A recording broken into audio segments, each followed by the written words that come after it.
பரிமாறுறதுக்கு தகுந்த மாதிரி ஜீரா ரைஸை ஒரு பவுல்ல போட்டுடலாம்.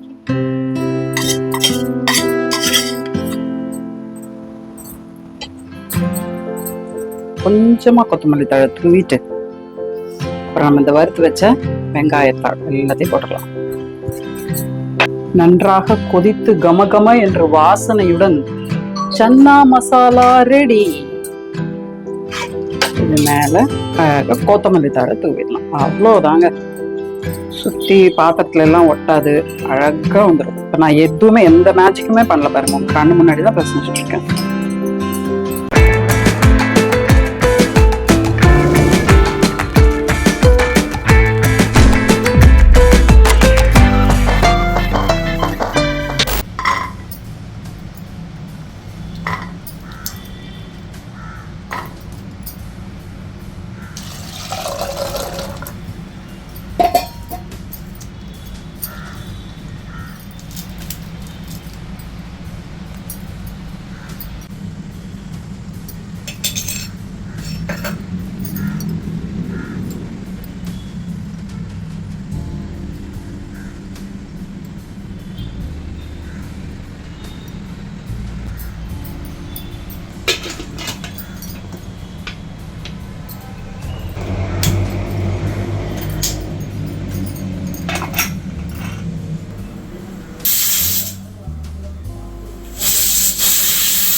நைட்டு ஃபுல்லா ஊற வச்ச சன்னாவை, அதாவது வெள்ளை கொண்ட கடலைய கொஞ்சமா தண்ணி, அப்புறம் ஒரு பட்டை, பிரியாணி இலை, அப்புறம் டீ தூளை வந்து ஒரு மூட்டையில போட்டு கட்டி, ஏன்னா அது கலர் வரணுங்கிறதுக்காக தண்ணி ஊற்றி வேக வச்சாச்சு. ஒரு 6 விசிலுக்கு வேக வச்சிருக்காங்க. இது பாருங்க, இப்படி சாஃப்டா இருக்கும். இவ்வளவு சாஃப்டா சுடுது. நல்லா இப்படி சாஃப்டா இருந்தாதான் நல்லா இருக்கும். இப்போ இது என்ன பண்ணலாம்னா, இந்த டீத்தூள், அப்புறம் இந்த பிரியாணி இலை, பட்டை அதெல்லாம் வெளில எடுத்துடலாம்.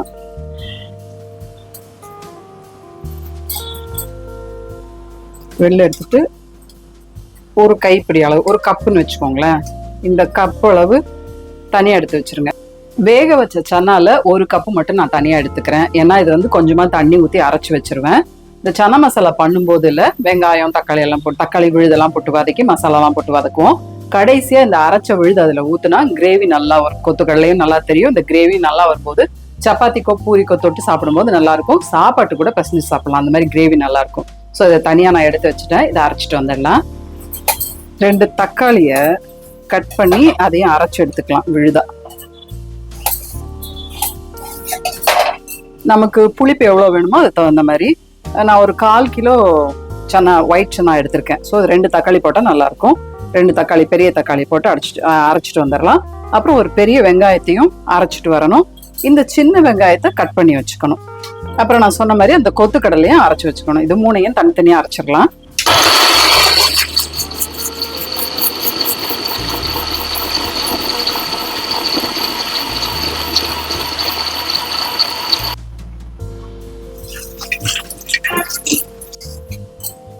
இந்த வெங்காயம் வெட்டும்போது இந்த நடுவில் இருக்கிறத நான் சேர்க்க மாட்டேங்க. நிறைய பேர் சேர்க்க மாட்டாங்க, நான் கூட சேர்க்க மாட்டேன். அதை எடுத்துருவேன்.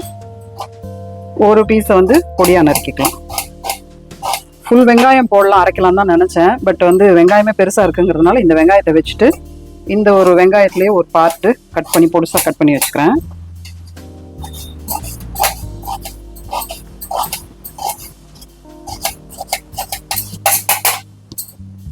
இதை வந்து அரைச்சி எடுத்துக்கிறேன்.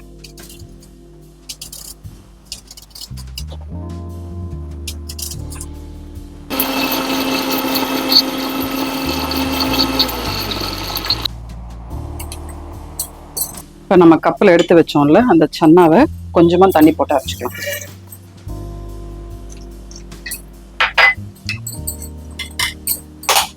என்னோட சமையல் ஷார்ட்ஸ், இன்ஸ்டாகிராம் ரீல்ஸ் எல்லாம் பார்த்துட்டு நிறைய பேர் வந்து, மேடம் நீங்களும் சுஜாதாவா, உங்க மிக்சியும் சுஜாதான்னு கமெண்ட் பண்ணியிருக்கீங்க. நிறைய பேர் கேட்டிருக்கீங்க.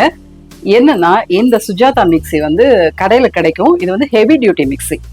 எவ்வளோ தடவை நம்ம வந்து அரைச்சாலும் வந்து சீக்கிரமா அரைப்படும். அதே மாதிரி ஹெவி டியூட்டி அப்படிங்கிறதுனால இட்லிக்கு மாவு, தோசைக்கு மாவெல்லாம் அரைக்கும் போது சீக்கிரமாவே அரைச்சிடலாம். அதனால எனக்கு இது பிடிக்குங்கிறதுனால இந்த மிக்சி நான் வாங்கினேன். எதேச்சும் அந்த மிக்சியோட பேர் சுஜாதான்னு அமைஞ்சிச்சு. அவ்வளவுதாங்க இந்த மிக்சியோட சீக்ரெட்.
வெறும் வானலியில 2 ஸ்பூன் எண்ணெய் ஊற்றி வெட்டி வச்ச வெங்காயத்தை போட்டு வறுத்துங்க.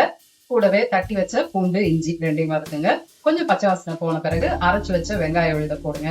அது ஒரு அரை நிமிஷம், ஒரு 30 செகண்ட் வதங்கின பிறகு அரைச்சு வச்ச தக்காளி விழுத அதுல ஊத்திடுங்க. ஊத்திட்டு இந்த கலர் கொஞ்சம் மாறும், அப்படியே பச்சை வாசனை போக ஆரம்பிக்கும். கலர் கொஞ்சம் மாற ஆரம்பிக்கும் போது காஷ்மீரி மிளகாத்தூள், அப்புறம் ஜீரகத்தூள், வரமல்லித்தூள் எல்லாத்தையும் சேர்த்துருங்க. கரம் மசாலா போட வேண்டாம் இதுக்கு, ஏன்னா நம்ம ஆல்ரெடி இந்த பட்டை, பிரியாணி இலை எல்லாம் போட்டிருக்கோம். ஸோ அந்த கரம் மசாலா தேவையில்லை. இதெல்லாம் போட்டு நல்லா கொதி வந்த பிறகு வேக வச்ச சன்னா அதுல சேர்த்துட்டு, அப்புறம் அரைச்ச விழுதையும் சேர்த்துருங்க. அரைச்ச சன்னா விழுதையும் சேர்த்துருங்க. இந்த சன்னா வேக வைக்கும் போது நான் உப்பு போட்டு வேக வைக்கலைங்க. சில டைம் உப்பு போட்டா நல்லா வேகிறது இல்லை, அதனால உப்பு போடாம தான் வேக வச்சிருக்கேன். இதெல்லாம் முடிஞ்ச பிறகு கடைசியா உப்பு போட்டு கொத்தமல்லி தழை விட்டு ஒரு நிமிஷம் மூடி வச்சிட்டீங்கன்னா கம்மன்னு சூப்பரா சன்னா மசாலா ரெடி ஆயிடுங்க. ஒரு அரை ஸ்பூன் சீரகத்தூள், தாராளமா 1 ஸ்பூனுக்கு வரமல்லித்தூள்,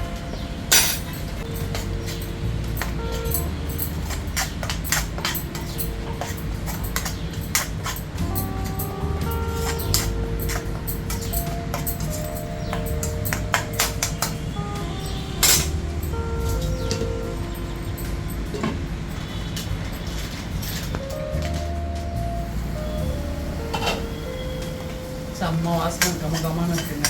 இப்போ வதங்கின பிறகு சன்னா வேலை போடலாம்.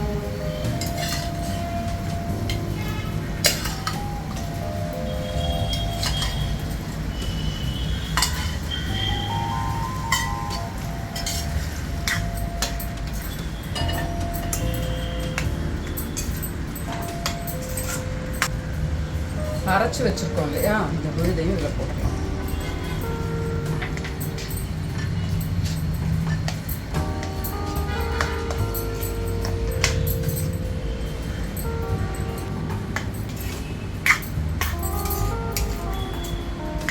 கொஞ்சம் திக்கார மாதிரி இருந்ததுன்னா கொஞ்சமாக தண்ணி ஊற்றிக்கோங்க. அவ்வளோதான். ஒரு 2 to 3 மினிட்ஸ் நல்லா கொதிக்கட்டும். மாதிரி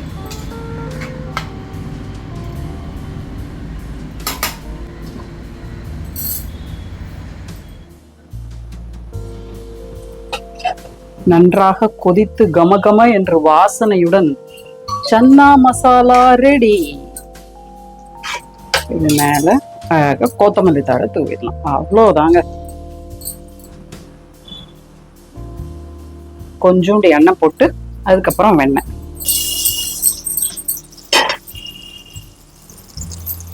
ஒரு 2-3 பச்சை மிளகா. ஜீரா ரைஸ்க்கு ஜீரா தான் ரொம்ப முக்கியங்கிறதுனால கொஞ்சம் தாராளமாவே சீரகம்.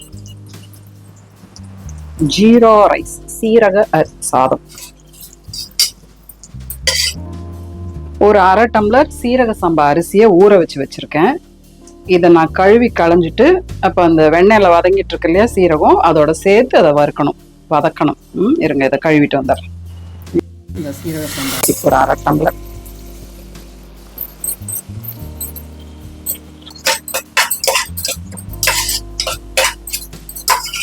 போது தண்ணி எல்லாம் வத்திட்டு சீரக சம்பா அரிசியோட வாசனை நல்லா வர ஆரம்பிக்கும். அப்போ 1/2 டம்ளர் போட்டிருக்கோம் இல்லையா, 1 டம்ளர் தண்ணி ஊற்றுங்க போதும்.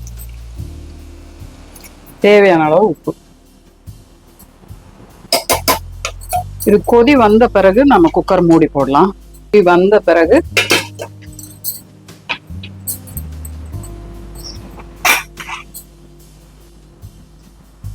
கடாயில எண்ணெய் ஊற்றி வெங்காயத்தை போட்டு எண்ணெய் காஞ்ச பிறகு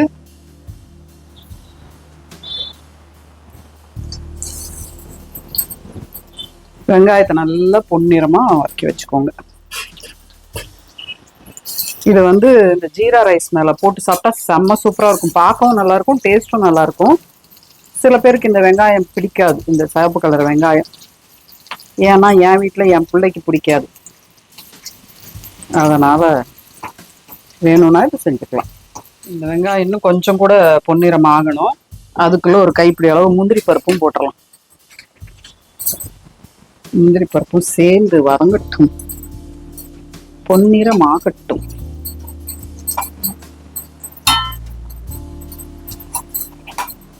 நல்லா பொன்னிறம் ஆயிட்டு இருக்கு, அதை எடுத்துருவோம். கருப்பாகிறதுக்கு முன்னாடி எடுத்துடணும்.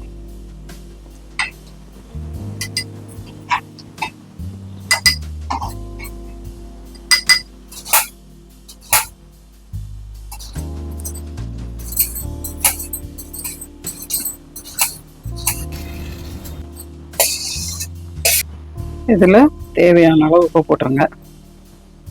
போட்டு உங்களுக்கு எந்த தயிர் பிடிக்குதோ அதுல போட்டுருங்க.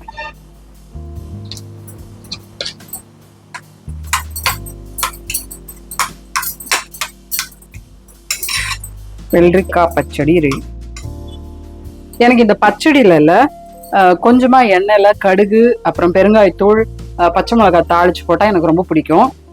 சில பேருக்கு அது பிடிக்காது. உங்களுக்கு நீங்க எப்படி சாப்பிடுவீங்கன்னு சொல்லுங்க.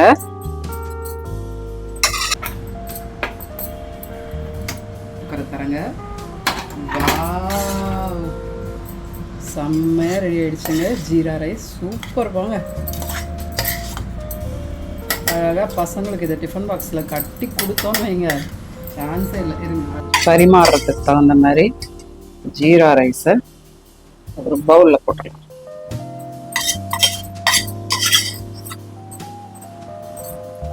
கொஞ்சமா கொத்தமல்லி தழை தூவிட்டு அப்புறம் நம்ம இந்த வறுத்து வச்ச வெங்காயத்தாள் எல்லாத்தையும் போட்டுடலாம். வேற எதுவுமே இதுக்கு போட வேண்டாங்க. எண்ணெய் ஊற்ற வேண்டாம், சுடு தண்ணி வேண்டாம், எதுவுமே வேண்டாம். ஆர்டினரி நான் அந்த கடையில் வாங்குற கோதுமை மாவு தான். ரேஷன் கடையில் வாங்கி கோதுமை வாங்கி அரைக்கிறதுக்கு எனக்கு பொறுமை இல்லைங்க, அதனால கடையில் வாங்குற கோதுமை மாவு தான். வாங்கிட்டு உப்பு நல்லா சேர்ந்த பிறகு கொஞ்சம் கொஞ்சமாக தண்ணி ஊற்றிக்கோங்க. ஒரேடியாக ஊற்றிடாதீங்க, கொஞ்சம் கொஞ்சமாக தண்ணி ஊற்றி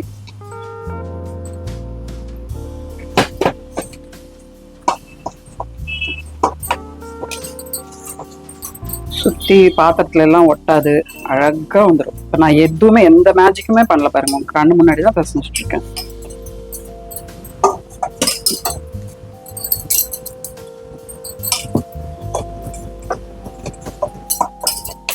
நல்லா பிசைஞ்சிட்டு ஒரு 10 to 15 மினிட்ஸ் மூடி வச்சிருங்க. 20 மினிட்ஸ் ஆயிடுச்சு, நல்லா சாஃப்டா இருக்கு. இப்போ இதை கொஞ்சமா மாவு போட்டுட்டு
சுக்கா.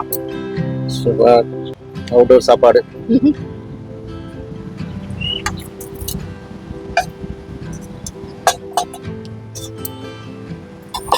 அது சாப்பிட்டு போட்டுக்கிறீங்களா? ரொம்ப சாஃப்டா இருக்கு.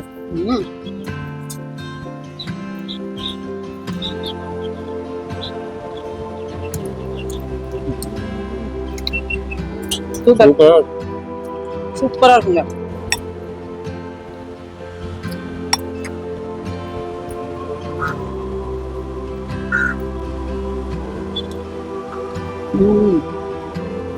ஜீரா ரைஸ் அல்டிமேட்டா இருக்கு.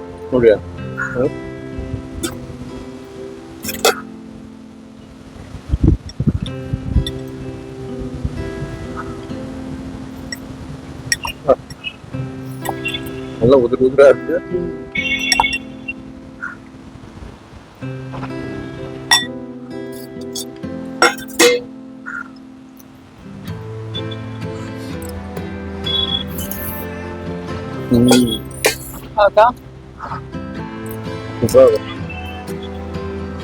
இந்த வீடியோ ஃபுல்லா பார்த்துருப்பீங்க.